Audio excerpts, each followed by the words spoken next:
if you're new here, my name is Katie. I'm an American living in Melbourne, Australia. I love to get out, explore, travel, but I also like to explore the city that I'm living in, which is currently Melbourne, Australia, as I said before.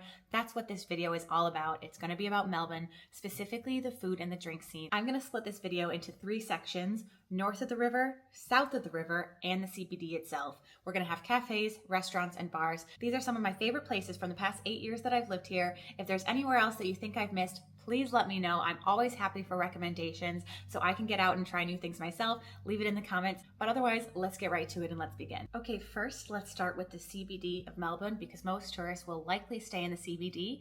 However, I do recommend you go outwards from there. But for the purposes of this video, we will start with the CBD. So number 1 is a fairly obvious one. If you're a tourist and you're looking into traveling to Melbourne, you're going to see it all over the things to do list. However, it is so good that I'm including it in my recommendations regardless, and that's Queen Vic Market. You can't come to Melbourne without trying Queen Victoria Market. One, it's just a really lively place that I recommend. It's just a bit north of the heart of the city. There's great fresh fruit and vegetables, but there's also lots of stands with burek, great coffee, pastries, all kinds of things. Personally, I love going to markets when I travel. I think it's a great way to see the food scene, and I think this is exactly true with Melbourne. You can't come to Melbourne without going to the Queen Vic. Yes, it's a little bit touristy, but it's popular for a reason, so please go there. I'm not really a big drinker anymore. However, I did used to drink a fair bit and go out a lot.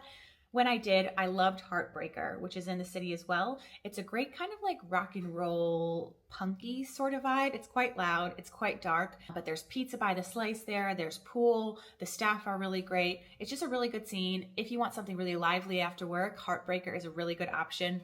Or if you're a little bit further into your night after a few drinks already, it's also a pretty good late night bar. Speaking of pizza, I want to talk about Pizza in Melbourne. So this pizza place is in a little laneway. I'll see if I can find a picture, but I make no guarantees. It sells pizza by the slice. I want to say like $4 or $5. The pizza itself is really good. It's just like a one room kind of situation. But if you walk into the shop itself, if you go into like the back area, like the staff only area, behind there is actually a speakeasy. It's pretty small. It can't fit a ton of people, but it's got great cocktails, great vibes. I just recommend going there after work. Plus it kind of makes you feel cool, like you know something that other people don't know, speakeasy vibes, and you can obviously have a few drinks and then get a pizza slice, so it's pretty convenient. My next recommendation is Hochi Mama, H-O-C-H-I Mama. It's got a few locations, but there's one in the CBD I really like. I mean, I like them all. The food is kind of like a mishmash amalgamation of different countries from Southeast Asia's food. I wouldn't exactly say it's an authentic place, but it is really delicious. I love the coconut rice. They also have a really affordable like feed me menu. I think it's probably the most affordable feed me menu that I personally have seen in Melbourne. So it includes like 2 appetizer size meals. They call them smaller, 2 entree sizes, which is like they call larger, and then a side.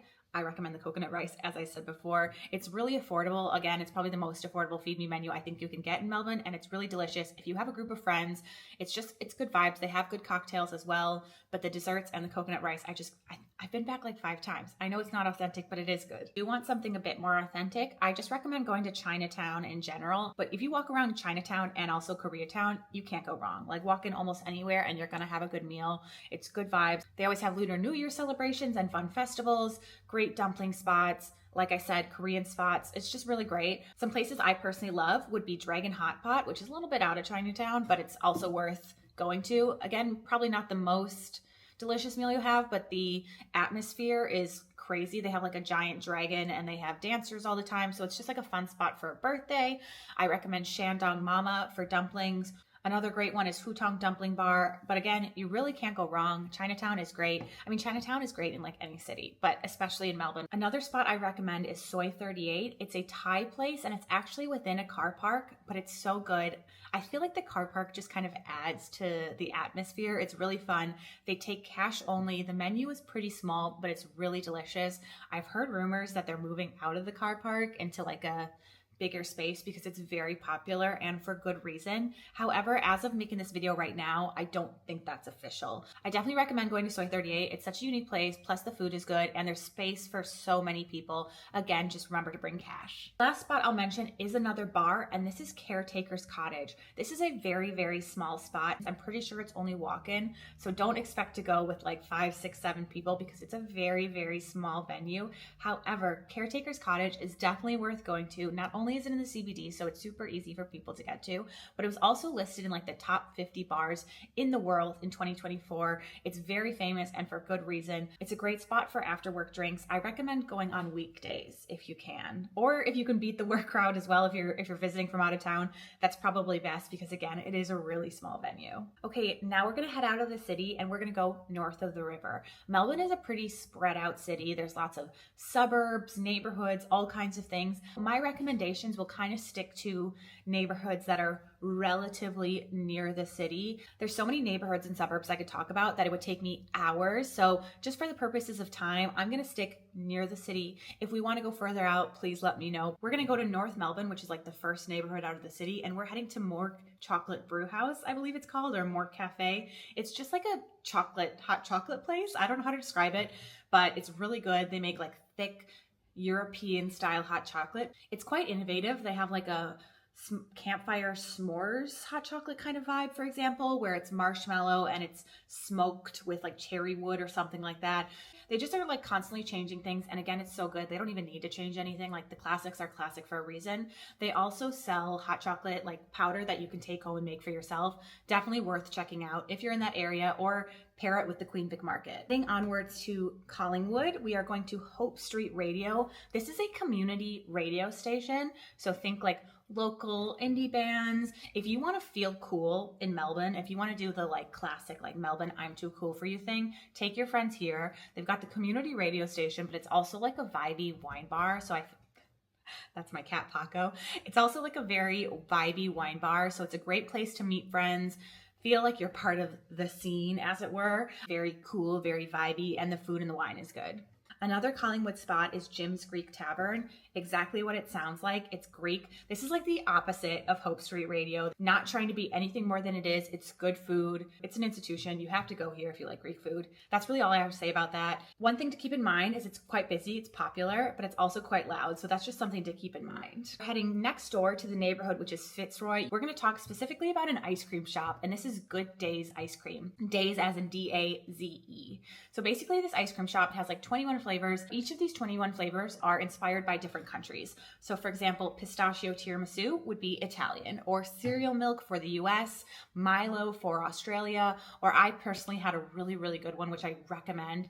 It was pistachio, saffron, and I want to say like rose water, Iran. It was really good. They also sell little like lactate pills. I forget what it's called here in Australia, but like little pills if you are lactose intolerant. They sell them for $1, which I think is just like a really like funny, quirky side fact. The ice cream is great, and I just love like trying all the different flavors that are inspired by the different countries. It's really good. We are going to head north just a little bit, and we are going to Brunswick, which is like the other cool neighborhood, even cooler than Fitzroy. So, you know, take that as you were. I'm going to recommend two places. Number one is A1 Bakery. A1 Bakery is a classic Brunswick spot. It's been around for like, feels like forever. It's been popular for what feels like forever. If you want just like a really good bakery item without all the like pretentiousness of the Fitzroy Brunswick area, go to A1. It's just really good.